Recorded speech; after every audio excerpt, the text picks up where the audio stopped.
Problem number 2. A pitot static tube C equals to 1.0 is used to measure airspeed with water in the differential manometer and gauge difference of 75 mm. Calculate the airspeed using density of air is equals to 1.16 kg per cubic meter. So, as a solution, ginamitan natin to ng Bernoulli equation at pressure difference. Start muna tayo sa pressure difference. So, P2 is equals to P1 plus density of air plus density multiplied by 0.075. Again, nakuha yan sa 75 mm, converting millimeter to meter. Minus density of air multiplied by 0.075 minus density of air. So, since may positive density of air at negative density of air, makakancel yon. Kaya may iwan na lang ay P2 minus P1 is equals to 0.075 multiplied by density minus density of air. So, Bernoulli naman, V1 squared over 2G plus P1 over density plus Z1 is equals to V2 squared over 2G plus P2 over density plus Z2. Again, makakancel yung height and velocity 2 since walang binigay na given. Then, V1 squared over 2G is equals to P2 over density minus density, pressure 1 over density is equals to P2 minus P1 over density of air. Plugging in the value, we have V1 squared over 2 multiplied by 9.81 is equals to 0.075 multiplied by 9810 minus 1.16 times 9.81 over 1.16 times 9.81. Yung 9810 nakuha yan sa specific weight ng air.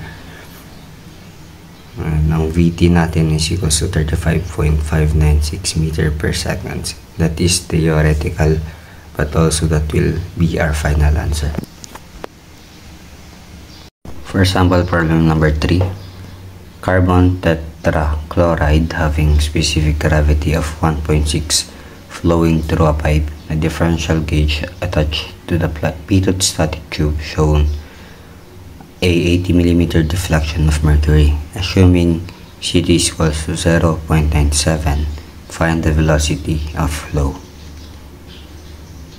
So we have mercury with specific gravity na 13.6 and 80 mm high. So we use Bernoulli equation, V1 squared over 2G plus pressure 1 over density plus Z1 is equals to V2 squared over 2G plus P2 over density plus Z2.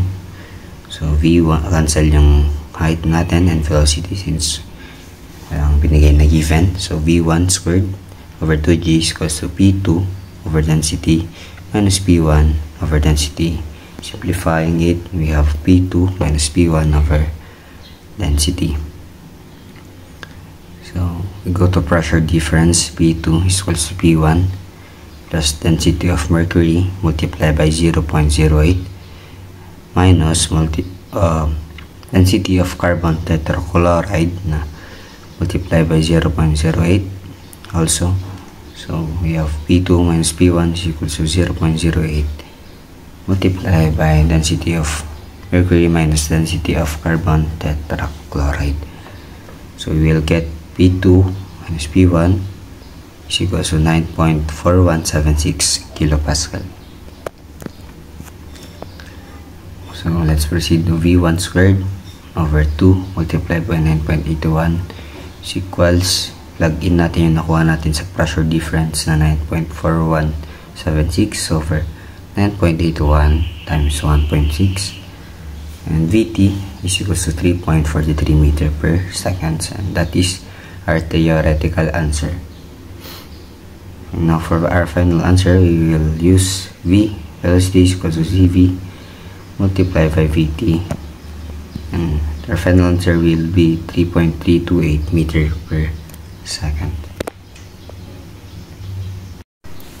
For number 4, horizontal 150 mm diameter pipe gradually reduces its section to 50 mm diameter subsequently enlarging into 150 mm section.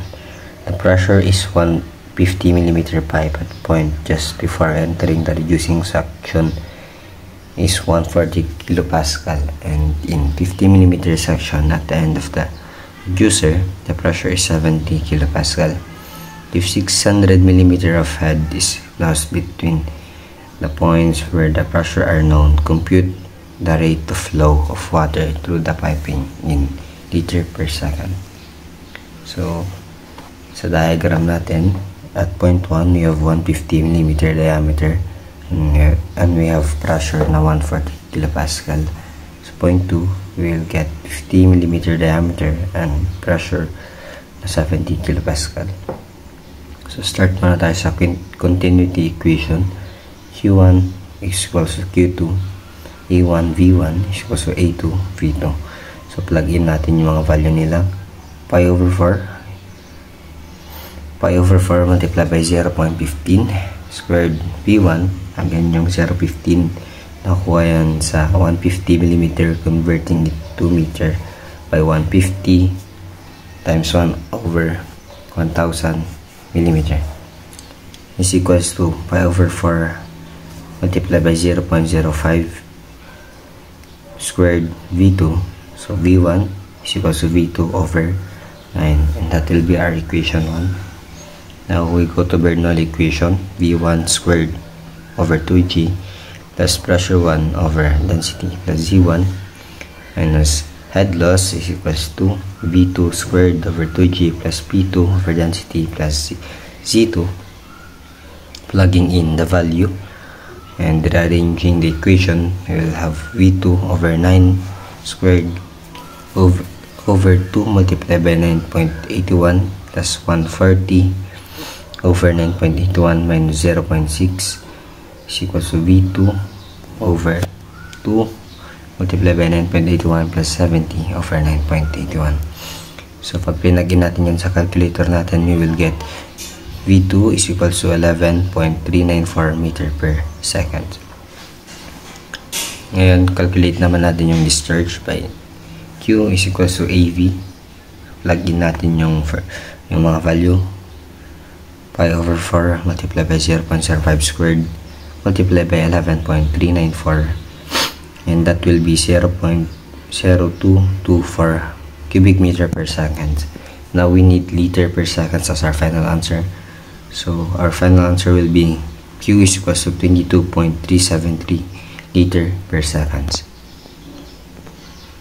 So here's another example. Pakipas na lang yung question and figure para makita nyo and then yung hinahanap. So, inuna ko munang isulat yung given, then kinonvert ko muna siya sa meters since millimeters yung nasa given. And then, right after that, gumamit ako ng continuity equation para i-breakdown at masimulan na yung problem. And since malabo yung pagkakuha, maglalagay na lang ako ng picture sa dulo.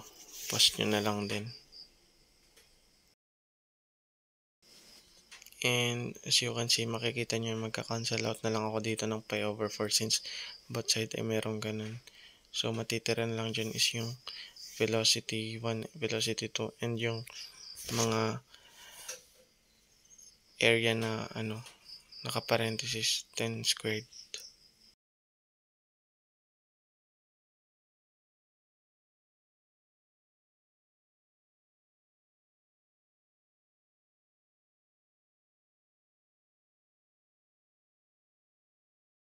And then, ito yung picture ng solution. Post nyo na lang. Right after that, nag-solve naman ako ng pressure difference. Matututo kang mag-solve ng pressure difference kapag nakikinig ka sa manometer nyo. So, ipag-add and subtract mo lang yung mga given values na makikita nyo dito.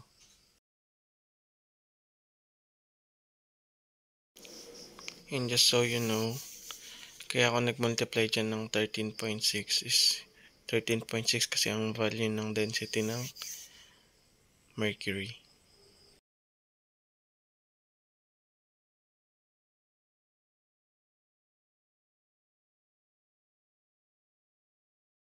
And dito transpose ko lang yung P2 sa kabila, and then yung mga values na may numericals is transpose ko din sa kabila.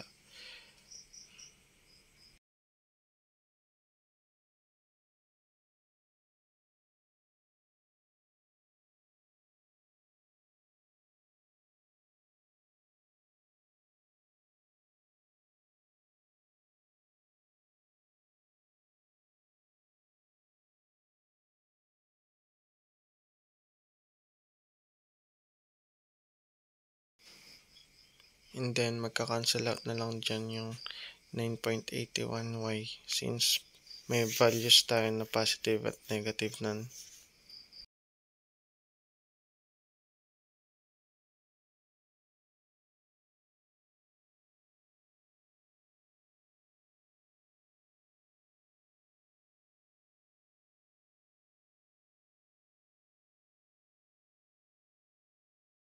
And then kapag kinalculate mo yun, lalabas na value ay 46.352 kilopascal.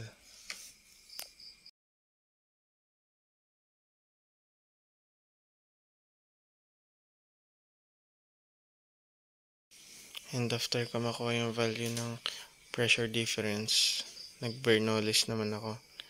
And inilagay ko na dyan yung formula agad na makikita nyo sa mga unang part ng video na to na dinerive. Then sinubstitute ko lang dyan yung value ng V1 dyan sa Bernoullis na derive ko kanina dun sa my first part ng solution.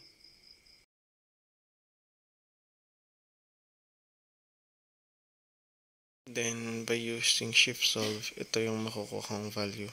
Ito nga pala yung in-input ko.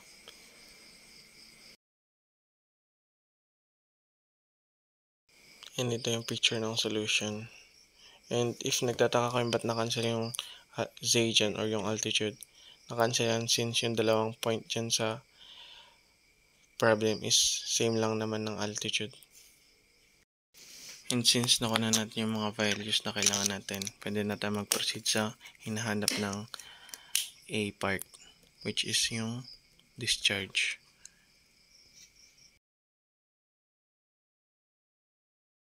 So, i-substitute na lang natin yung mga values. Sorry guys, malabo yung kuha kasi hawak ko lang yung phone. Wala akong phone stand. Ibali, lalagay ko na lang yung clear photo after the video.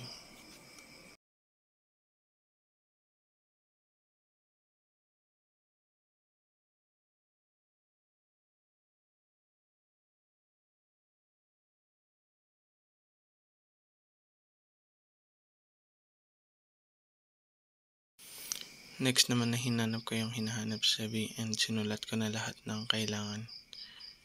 Which is mga nahanap ko din dun sa may part 2 ng solution. So, ang mayroon lang pagbabago dito is may binigay na given na head loss which is 300 millimeter and na-convert ko na siya into meters which is 0.3 meter. And may konting pagbabago lang siya sa may part ng Bernoulli since merong head loss value and mababago yung equation. And by using shift solve, ito yung na-compute ko.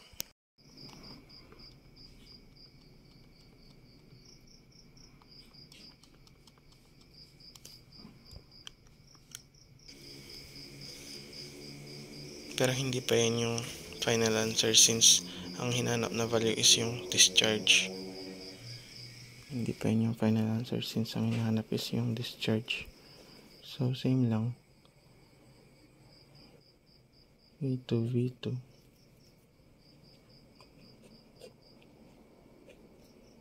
0.15 squared times 9.376.